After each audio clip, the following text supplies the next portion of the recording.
Yes, y'all. It's me again. I'm back. I am here.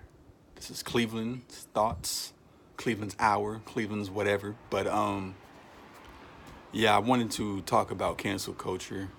I need some bearings. I need some understanding from it because it's ridiculous. Like, how can you cancel one thing and accept something else in another form? Like, to me, the cancel culture is like saying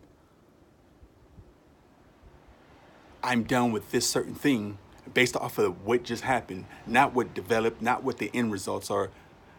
I'm taking face value and staying surface level with this issue and just canceling everything. That makes no sense. That's how you lose out on something good or good people, just because you're in a rush to judgment. Like, the society has become very impatient. Like, we want everything now. We want things to be, right then and there. And life doesn't work like that. Things have to happen for us to get an understanding. Things have to develop so we can form an opinion. If I say Good Kid, Mad City, Kendrick Lamar's album was just great the first time I heard it, then how do you know it's good if that's the first, like, you haven't said on it? You know what I mean?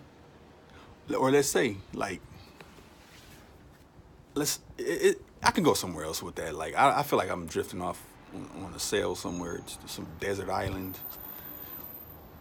That analogy was bad. I'm sorry for that, but I just don't believe in cancel culture because you guys are surface level.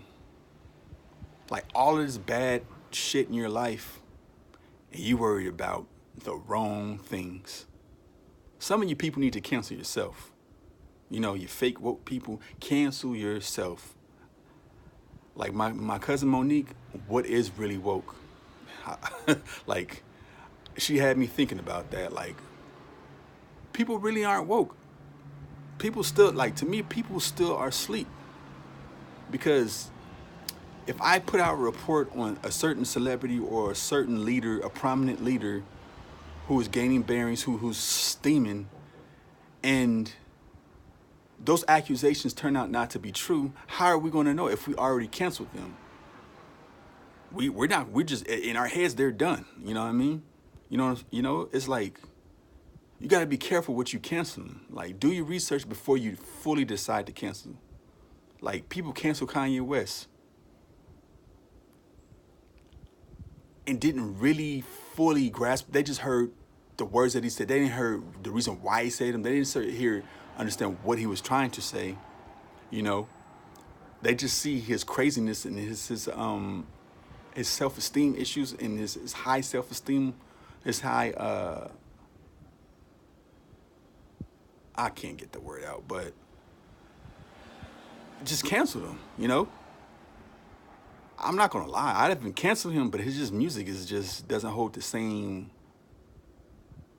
oomph that that I like, that everybody's probably like, but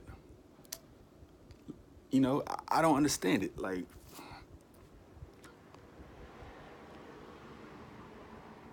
Like, to me, a good cancel, like, I tell you, one of my personal cancels, you know, the CEO, I don't know if he still works there, but the CEO of Nestle, he said that water is a privilege, and that statement came about when California was having a drought, probably still is, but California was in a drought, and he was taking our water and shipping it across to other states that weren't in droughts. You know what I mean? So it's like, we needed our water, and he's shipping it out, and he's going to make that statement. So you know what I did?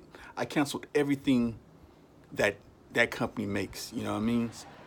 And that's a proper cancel culture. You know, it's just, I did my research on that before I canceled it. Um, you got to tell me, somebody got to tell me what cancel culture is, because you can't cancel one thing and not cancel another thing. Like when I became vegan, I canceled the meat because it wasn't doing my body any justice. I canceled all animal products because it's just not doing my body any good. You know, But see, here's the hypocrisy. Here's the contradiction. Like, I still do processed vegan stuff. I still drink beer. You know what I mean? I still sip wine. So I'm not as healthy. So that's what I'm saying by cancel culture. I canceled things that weren't doing me good, and I'm still keeping things that aren't doing me any good. You know, even if they have no animal product in it. So that's probably a bad analogy or a bad example, but I just don't get this cancel culture. Like, the consistency within you guys' cancel culture is ridiculous. You know, I don't get it. And that makes me really not mess with a lot of people that say they woke or just cancel things. You know, just because a fuck boy did you wrong don't mean you gotta cancel men or you just start man bashing. No. Pick up your baggage, unpack it, and file that shit somewhere where the next guy don't have to deal with it, or the next woman, or whoever. You know? Just don't cancel people because off of emotion. Cancel people off of facts, off of logics, off of your research. You know? We are so impatient nowadays, and that bothers me, you know? I think if we give people the time of day a chance to either bury themselves before we believe what somebody else says about them, then hey, we might be all right, you know? Yeah, I'll just end it there because I could go on about this and just probably end up contradicting myself even more or sounding ignorant, but help me understand cancel culture because I don't get it, you know? It's ridiculous to me, you know? We can cancel things. Eventually, we're going to have to cancel ourselves. So, yeah, I'll just end it there because I'll just be talking nonsense. So, I'm going to end the video. Enjoy your day. Smile. You never know who's going to need that smile today. You know, be kind. And just enjoy the rest of your day. Peace.